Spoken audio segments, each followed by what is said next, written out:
नवरात्रि हिंदुओं के प्रमुख त्योहारों में से एक है जिनमें माता रानी के 9 रूपों की पूजा अर्चना की जाती है। घर में कई ऐसी चीजें होती हैं जो हमें नवरात्रि से पहले निकाल देनी चाहिए। वीडियो में आगे बढ़ने से पहले आपसे एक छोटा सा अनुरोध है। अगर आपने अभी तक हमारे इस चैनल यानी वैदिक मंत्रा को सब्सक्राइब नहीं किया है तो जल्दी से सब्सक्राइब करके वीडियो को भी लाइक कर दो।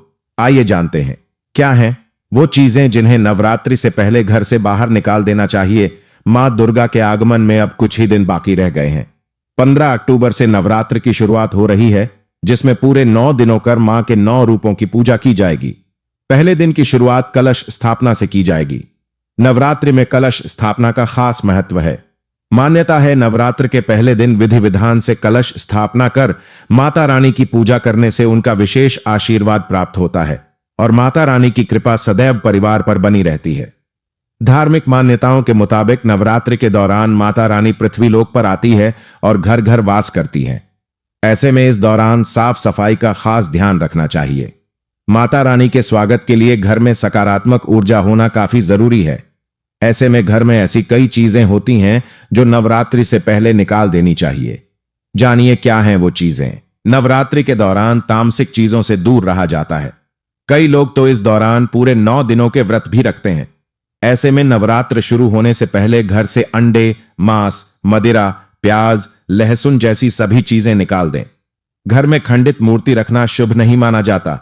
ऐसे में अगर आपके घर में भी कोई खंडित मूर्ति या तस्वीर है तो नवरात्रों से पहले ही इसे निकाल दें। घर में बंद घड़ी का होना शुभ नहीं माना जाता। कहते हैं इससे करियर बनाने में बाधा आती है। ऐसे में नवरात्र से पहले घर में पड़ी किसी भी खराब घड़ी को तुरंत निकाल दें। टूटे बर्तन, फटे पुराने जूते, चप्पलों से भी घर में नकारात्मक ऊर्जा आती है। इसलिए मां दुर्गा का स्वागत करने से पहले इन चीजों को तुरंत निकाल दें। अगर आपके रसोई घर में खराब अचार या इस जैसी कोई अन्य चीज पड़ी है तो तुरंत घर से बाहर निकाल दें।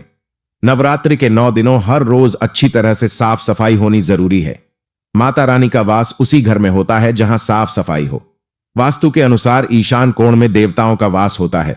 इसलिए नवरात्रि के दिनों में मां दुर्गा की मूर्ति की स्थापना इसी दिशा में करें। इससे घर में सकारात्मक ऊर्जा का विकास होता है। वास्तु जानकारों का मानना है कि अगर आप अखंड ज्योति जलाते हैं तो इसे आग्नेय कोष में रखें। आग्नेय कोण को अग्नि तत्व का प्रतिनिधि माना गया है। इससे घर में सुख समृद्धि का वास होता है और शत्रुओं पर विजय प्राप्त होती है। शाम के समय पूजन स्थान पर घी का दिया अवश्य जलाएं। इससे घर के लोगों की सर्वत्र ख्याति होती है। अतः घर के मंदिर में लाइट की व्यवस्था भी पूरी होनी चाहिए। नवरात्रि के दिनों में माता की स्थापना चंदन की चौकी या पट पर करने से वास्तु दोषों से मुक्ति मिलती है। चंदन को बहुत ही शुभ और सकारात्मक ऊर्जा का केंद्र माना गया है। नवरात्रि के दौरान पूजा करते समय आराधक का मुंह उत्तर या पूर्व दिशा की ओर होना चाहिए। पूर्व दिशा शक्ति और शौर्य का प्रतीक है। साथ ही इस दिशा के स्वामी सूर्य देव हैं। ऐसा करने से साधक की ख्याति चारों ओर प्रकाश की तरह फैलती है।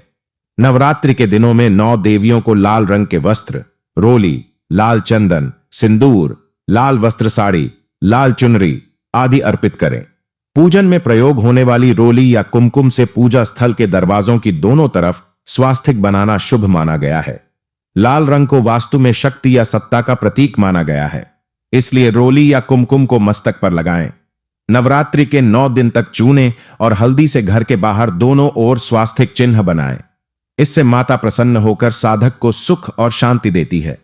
नवरात्रि के दिनों में मंदिर सही दिशा में होना जरूरी है ताकि पूजन का पूरा लाभ मिल सके और मां की कृपा आप पर निरंतर बरसती रहे।